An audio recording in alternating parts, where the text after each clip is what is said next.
आज हम प्रजातंत्र की बात करेंगे। पूछेंगे क्यों? मेरा उत्तर होगा, इस साल में पूरे विश्व में 50 देशों के अंदर चुनाव होने वाले हैं। चुनाव ये एक ऐसा शब्द है जो कभी बहुत पहले एक पर्व की तरह हमारे सामने उदय हुआ था। मुझे याद है जब भारतवर्ष में पहली बार चुनाव हुए थे तो हम बच्चे थे। हमें भी लगा था कि ये कोई मेला होने वाला है, कोई मेला शेला चलेगा और अपने गीत नाद होंगे और अपना ढोलक और बम बाजे बजेंगे और खाना पाना होगा। लेकिन जब सामने नेता लोग आए, जीपें ले लेके, झंडे डंडे आए और नारे लगना शुरू हुआ, नए नए पार्टियों के नाम आए। देश तब एक पार्टी को जानता था समग्र रूप से, वो थी कांग्रेस। कांग्रेस तब घर घर थी। कांग्रेस का झंडा था, कांग्रेस का दल था, कांग्रेस का राज था। फिर भी दूसरी पार्टियां मैदान में उतरी थी चुनाव के लिए, और एक चीज सामने आई थी, वोटर,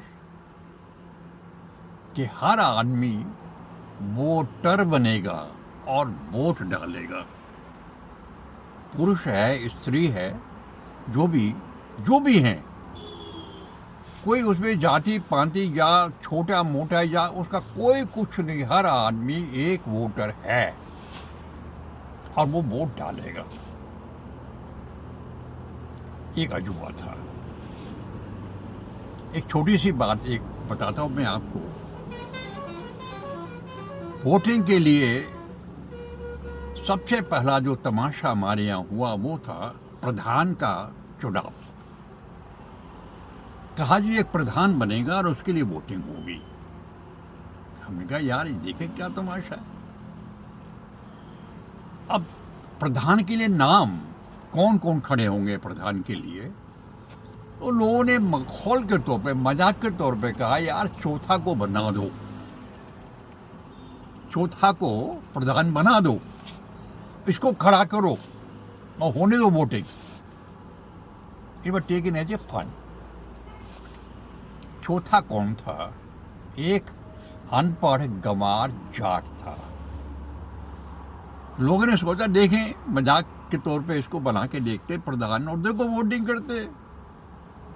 वोटिंग हुई, चौथा प्रधान बने, और जब चौथा प्रधान बन गए तब उनकी प्रोफाइल सामने आई, उजाला हो गया। चौथा नहीं थे फिर वो थे फिर जोधा सिंह पूधान। प्रधान वो लिखना नहीं चाहते, उनका आया नहीं प्रधान लिखना उन पे, वो इतना ही लिख पाए जोधा सिंह पूधान।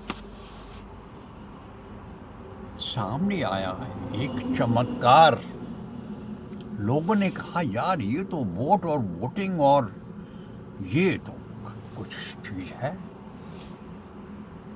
उसी तरह पूरा विश्व देख रहा था कि हिंदुस्तान क्या मजाक कर रहा है, प्रजातंत्र के लिए वोटिंग कर रहा है।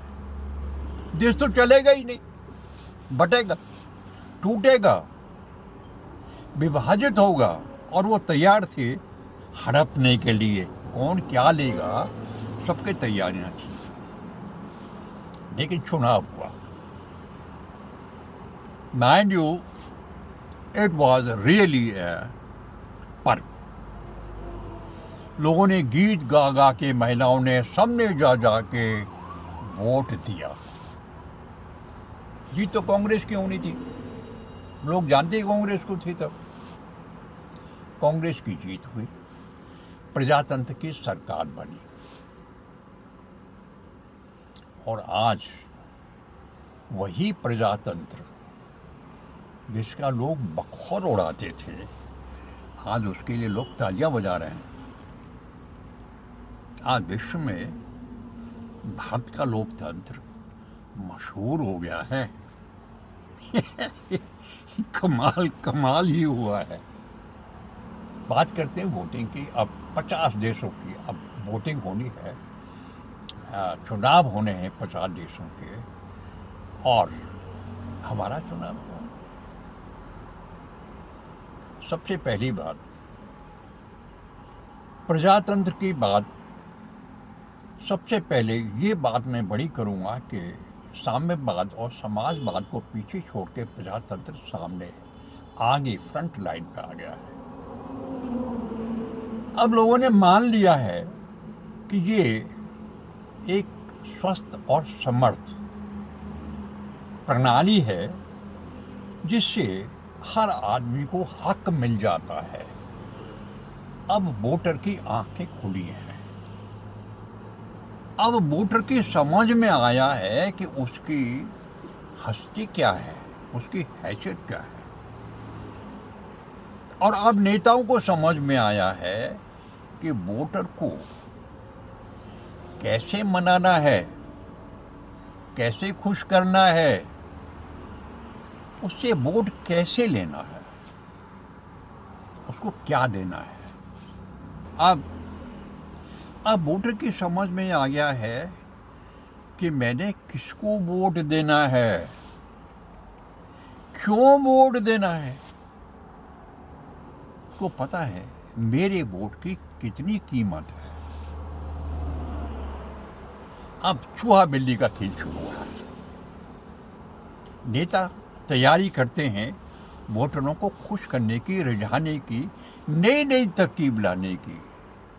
विकास की बातें करते हैं, उनके फायदे की बात करते हैं, समाज की बातें करते हैं, समाज के बारे में सोचते हैं, देश के बारे में सोचते हैं, राष्ट्र के बारे में सोचते हैं।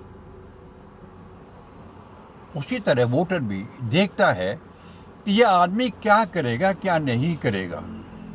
वो जोधा सिंह पूधान वाली बात खत्म हो गई। अभी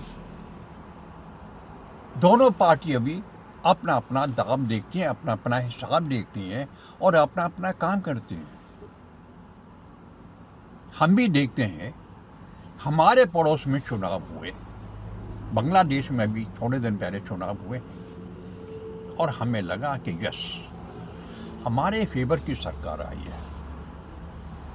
पड़ोसी का फायदा तो होता ही होता है। एक केस आया मालदीव का,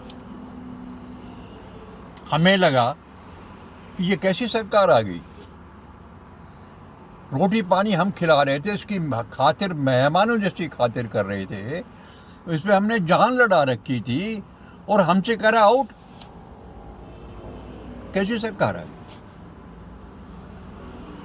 भूटान में सरकार आई है, सरकार ने कह दिया हमारे लिए, आप हिंदुस्तान के लिए जान हाजिर है, हम खुश हैं, हमारा पड़ोसी है।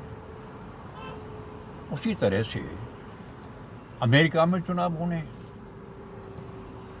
भारत अमेरिका की तरफ देख रहा है तो अमेरिका भी भारत की तरफ देख रहा है। आज कितना ही समर्थ राष्ट्र हो, अकेला एग्जिस्ट नहीं कर सकता। उसे पड़ोसी के अलावा भी विश्व स्तर पर सपोर्ट चाहिए, सहायता चाहिए, मार्केट चाहिए। अकेला नहीं, अकेला सरवाइव नहीं कर सकता है। ब्रिटेन में चुनाव होने हैं, कनाडा में चुनाव होंगे। हम देख रहे हैं ट्रूडो कैसे जाए। खालिस्तान का मसला हमारे लिए सबसे महत्वपूर्ण हो गया है। अभी 86% स्टूडेंट्स हमारे कनाडा नहीं जा रहे। हमने खालिस्तान को उत्तर भेज दिया है, पहली बार, फर्स्ट डे। उसी तरह से देश में जागृति है अपने चुनावों के लिए। पार्टियां हैं, रात दिन मेहनत कर रही हैं, रात दिन अपना प्रचार और प्रसार में लगी हुई हैं, नए नए फॉर्मूले तलाश किए जा रहे हैं कि वोटर को कैसे खुश किया जाएगा। 3 मेन मुद्दे आजकल आ रहे हैं। एक राष्ट्रवाद आ रहा है, दूसरा समाजवाद आ रहा है, तीसरा धर्म आ रहा है। बहुत पहले जब हमने शुरू किया था प्रजातंत्र, तब जाति का, प्रांत का, धर्म का, इन चीज़ों का एक महत्व बना के नेता लोग सामने पेश करते थे।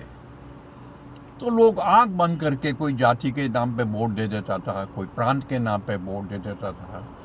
राष्ट्रीयता जो शुरू में आई थी वो धीरे धीरे नीचे आती चली गई और हम बंटते चले गए। फिर से हमने बंटना शुरू किया, वोट भी बटा, लोग भी बटे, प्रांतों को भी बांटना शुरू किया। लेकिन अब फिर थैंक्स टू मोदी जी राष्ट्रवाद का मुद्दा फिर ऊपर आ गया है।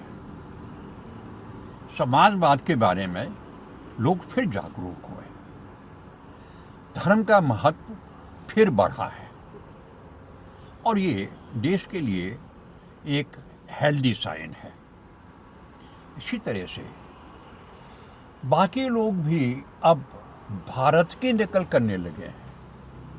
ये एक बहुत ही बड़ा सरप्राइज़ है, मैं आपको बता रहा हूँ, क्योंकि मैं आपको पता है जब पहली बार हमने वोटिंग की थी या जब हम आए थे तो एक तरह का मखौल उड़ाया था हमारा लोगों ने।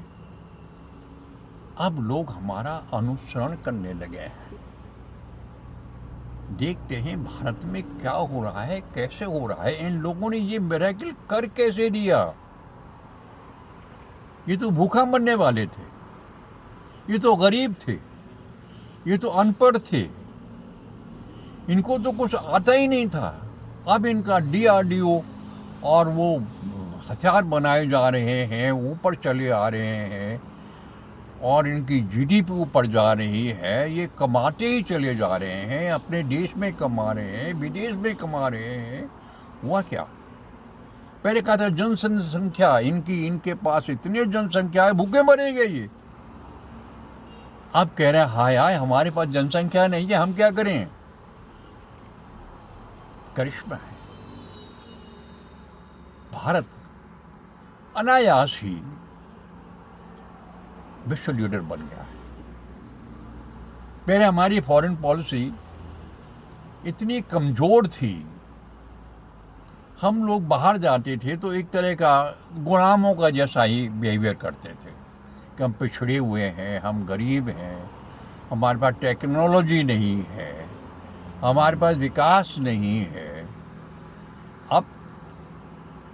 अब हम एक नंबरदार की तरह बाहर निकलते हैं। अब तो खाड़ी युद्ध चल रहा है, लाल सागर में तमाशा चला हुआ है, लेकिन तिरंगा लगा के जो जहाज निकलता है उसको कोई हाथ नहीं लगा रहा। सबसे बड़ा आश्चर्य है। This is the might of India, this is the height of India, and now it is starting, India is starting. विदेश में विदेश नीति के तहत हमारा रुतबा बढ़ा है, मार्केट शेयर बढ़ा है, GDP बढ़ी है, व्यापार बढ़ा है, और ये तो शुरुआत है। चुनाव आ रहे हैं, तैयारी कीजिए, मन बनाइए, उसको लाइए जो देश के हित में हो, राष्ट्र के हित में हो। बस इतना ही अनुरोध है, मेरा ये सिंसियर एडवाइस है, vote for the right, vote for the best, and let's have the best. Thank you very much. नमस्कार।